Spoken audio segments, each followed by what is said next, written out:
Hello दोस्तों, आपको फिर से एक बार हमारे यूट्यूब चैनल पर स्वागत है। हिंदी कहानी नेट जेआरएफ की सीरीज में आज का कहानी है तीसरी कसम। इसका लेखक है फणीसर नाथ रेणु। चलो देखते हैं तीसरी कसम कहानी से जुड़े कुछ प्रश्नों को।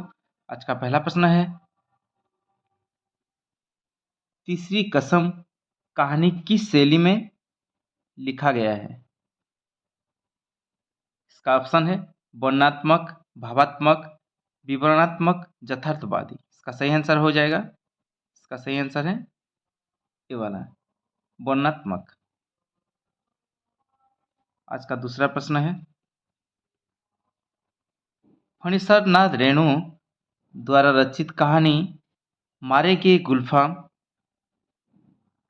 पर कब फिल्म बनी? इसका सही आंसर है 1966। 1966 फणीसर नाथ रेणु द्वारा रचित कहानी मारे गए गुलफाम तथा तीसरी कसम पर 1966 सन में फिल्म बनी। रेणु की तीसरी कसम कहानी किस पत्रिका में प्रकाशित हुई? अपरंपरा, पहला पाठ, प्रतीक, विशाल भारत।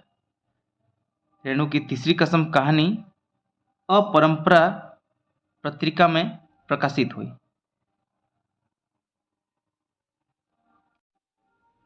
निम्नलिखित में से कौन सी रेणु की कृति नहीं है? कितने चौराहे, श्रित अश्रित पूर्व, वन तुलसी के गंध, गंधमार्दन। इसका सही आंसर है गंधमार्दन। कौन सा पात्र तीसरी कसम कहानी का नहीं है? ऑप्शन है इसमें दिया गया है, ए पर पटल दास, बी पर जंगी, सी पर बिरजू, डी पर धुनीराम। ये जंगी और बिरजू तीसरी कसम कहानी का पात्र नहीं है, तो इसका सही आंसर हो जाएगा बी और सी। बी और सी।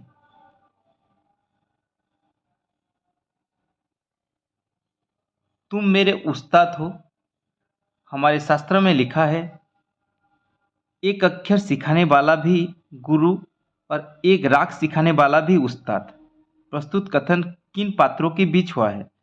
हीरामन, हीराबाई, पट्टलदास, कंपनी का मालिक। इसका सही आंसर है हीरामन और हीराबाई, ये दोनों के बीच ये प्रस्तुत पंक्तियां दर्शाया गया है। इसका सही आंसर होगा ए और बी। हीरामन की 3 कसमों में से कौन सी कसम शामिल नहीं है? हीरामन 3 कसम खाई थी, इनमें से कौन सा उसका कसम नहीं है? चोर बाजारी का माल नहीं लादना, बांस नहीं लादना, नाचने वाली को गाड़ी में नहीं बिठाना, सर्कस बालों से भाड़ा न लेना। तो इसका सही आंसर होगा ये वाला, सर्कस बालों से भाड़ा न लेना। यह कसम हीरामन नहीं खाई थी। सर्कस मैनेजर ने गाड़ी वालों को क्या भाड़ा बताया? 100 रुपया, 200 रुपये, 500 रुपये, मुंह मांगा। सर्कस मैनेजर ने गाड़ी वालों को 100 रुपये का भाड़ा बताया। अगला प्रश्न देखते हैं, चंपानगर मेले की भगवती मैया हीरामन पर कितने वर्षों से प्रसन्न है? साल भर से, 2 वर्षों से, 6 माह से, इनमें से कोई नहीं। चंपानगर मेले की भगवती मैया हीरामन पर 2 वर्षों से प्रसन्न है। 10वां प्रश्न है, बच्चों की बोली जैसा महीन फेनु गिलासी बोली किसकी थी?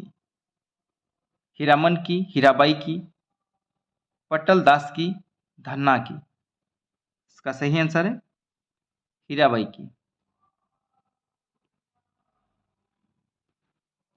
हीराबाई ने अपने परिचय में हीरामन को कौन सी नौटंकी कंपनी का नाम बताया?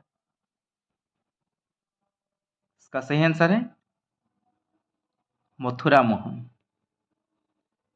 हीरामन ने अपने परिचय में हीरामन को मथुरा मोहन नौटंकी कंपनी का नाम बताया। हीरामन कितने वर्ष का था? 20 वर्ष, 30 वर्ष, 35 वर्ष, 40 वर्ष। इसका सही आंसर है 40 वर्ष। हीरामन 40 वर्ष का था। हीरामन ने अपने गांव कौन से जिले में बताया? कानपुर, नागपुर, नागपुर, जयपुर। हीरामन अपने गांव कानपुर में बताया। अगला प्रश्न है, सज्जन रे झूठ मत बोलो, खुदा के पास जाना है, नहीं हाथी नहीं घोड़ा नहीं गाड़ी, वहां पैदल ही जाना है। सज्जन रे कहानी में गीत किसने गाया? हीराबाई, हीरामन, हीरामन के सखा, मुनीम जी। इसका सही आंसर है हीरामन। यह गीत हीरामन ने गाया। द रोता कंपनी स्टेज पर हीराबाई के क्या क्या नाम लिए जा रहे थे? गुलबदन, मथुरा मोहन की मशहूर एक्टर्स, हीराबाई, सभी। इसका सही आंसर है सभी।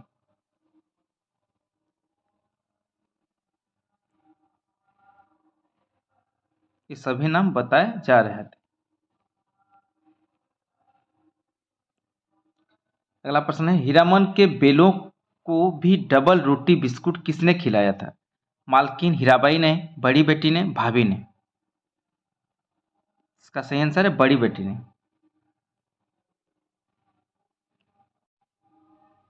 अगला प्रश्न है, हीराबाई के किस नख को देख के हीरामन बोल पड़ा लहू की बूंद?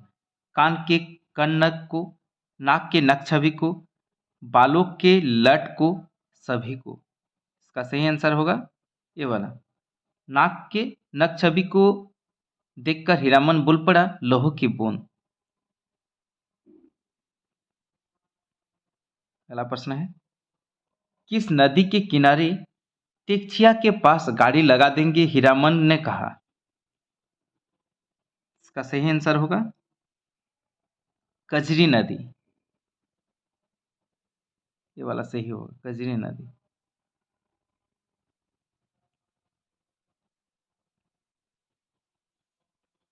फिल्म तीसरी कसम फणसरनाथ रेणु की किस कहानी पर आधारित है? दूसरी कसम, ठुमरी, ठेस, मारे गए गुलफाम। इसका सही आंसर है मारे गए गुलफाम। उस बार तिक्ष्या के पास सरकम कंपनी के जोकर और बंदर नचाने वाले साहब में झगड़ा हो गया था। किसने कहा? हीरा यह किसको कहा? हीराबाई को, भाभी को, बेलो को, बनिए को। इसका सही आंसर है बेलो को कहा। कौन कहा? हीरामन ने कहा।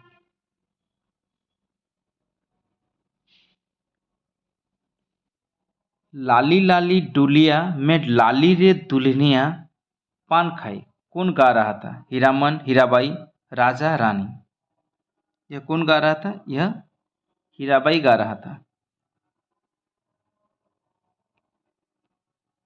किसने कहा कि कौन साला बोलेगा गांव में जाकर? हीरामन, लाल मनोहर, नेपाली सिपाही, पटल दास। लाल मनोहर ने कहा कि कौन साला बोलेगा गांव में जाकर।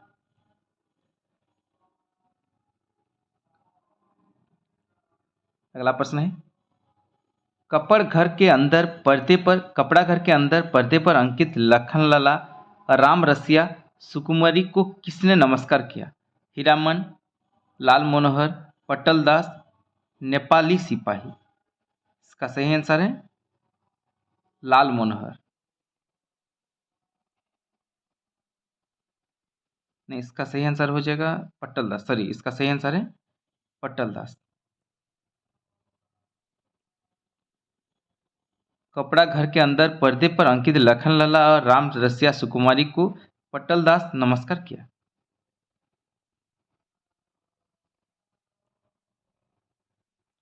कुमारी का मतलब क्या है हीरामन के भाभी के अनुसार? हीरामन के भाभी के अनुसार कुमारी का मतलब है 5 से 7 साल की लड़की। हीराबाई ने मथुरा मोहन कंपनी में किसका रोल निभाया था? अनारकली, लैला, गुलमत बेगम, सभी। इसका सही आंसर है लैला। हीराबाई ने मथुरा मोहन कंपनी में लैला की रोल निभाया था।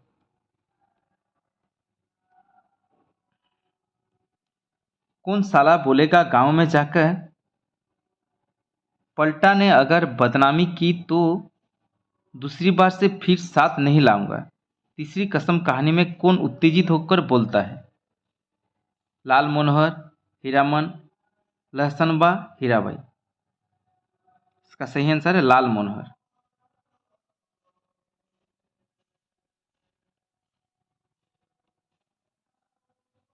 वही फेनु गिलासी आवाज किधर से आई है? तीसरी कसम कहानी में किसका कथन है ये? हीराबाई, लहसनबा, लाल मनोहर, हीरामन। यह कथन है हीरामन का।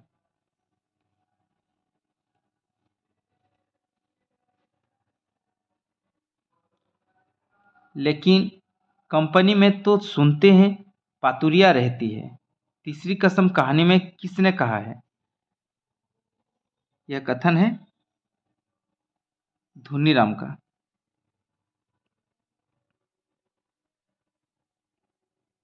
तीसरी कसम कहानी में पान लेकर नेपाली दरबान को कौन खिलाता है? हीरामन, लाल मनोहर, लहसनबा, धुनीराम। इसका सही आंसर है लाल मनोहर। नेपाली दरबान को पान लाल मनोहर खिलाता है। क्या करें लाल मनोहर भाई, जरा कहो तो, बड़ी जिद करती है। तीसरी कसम कहानी में किसका कथन है? लाल मनोहर, धुनीराम, हीरामन, लहसनबा। यह कथन है हीरामन का।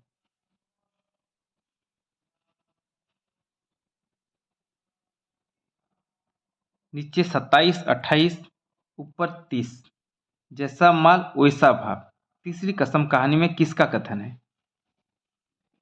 हीरामन का, लाल मनोहर का, धुनी दास का, लंगड़े घोड़े वाले का। यह कथन है लंगड़े घोड़े वाला का।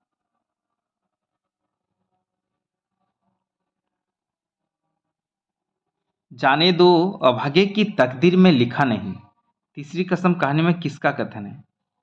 लहसनबा, लाल मनोहर, हीरामन, हीराबाई। यह कथन है हीरामन का।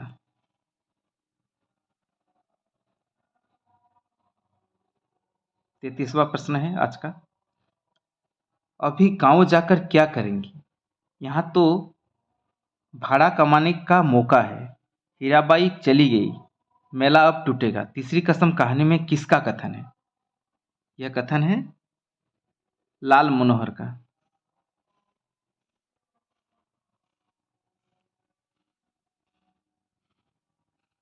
तुम कब तक लौटे रहे हो गांव?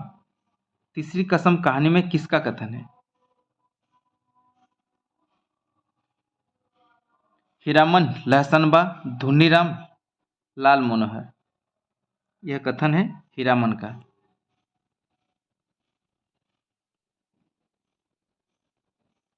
हर रात नौटंकी शुरू होने के समय श्रद्धापूर्वक से स्टेज नमस्कार करता है कौन? हर रात नौटंकी शुरू होने के समय श्रद्धापूर्वक से स्टेज पर नमस्कार करता है पट्टल दास।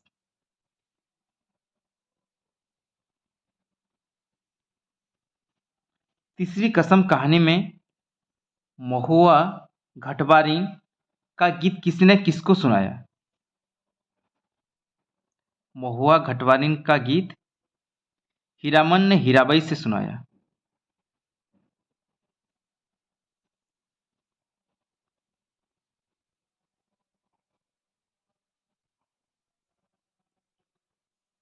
मालिक कौन आदमी क्या बोल रहा था, बोलिए जरा चेहरा दिखला दीजिए। उसकी एक झलक तीसरी कसम कहानी में। यह कथन किसका है? यह कथन है लहसनबा का।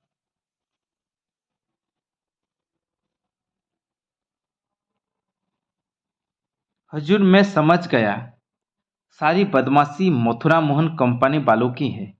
यह कथन किसका है? कंपनी मैनेजर हीराबाई, लाल मनोहर, पट्टलदास। इसका सही आंसर है कंपनी मैनेजर। यह कथन है कंपनी मैनेजर का। हीराबाई ने हीरामन को रुपया देते हुए खरीदने को कहा? अंगूठी, चूड़ियां, चादर, घर का सामान। इसका सही आंसर है चादर। आज का अंतिम प्रश्न है। नहीं जी, एक रात नौटंकी देखकर जिंदगी भर बोली होली कल सुने देसी मुर्गी बिलायती दाल। तीसरी कसम कहानी में किसका कथन है? यह कथन है हीराबाई का।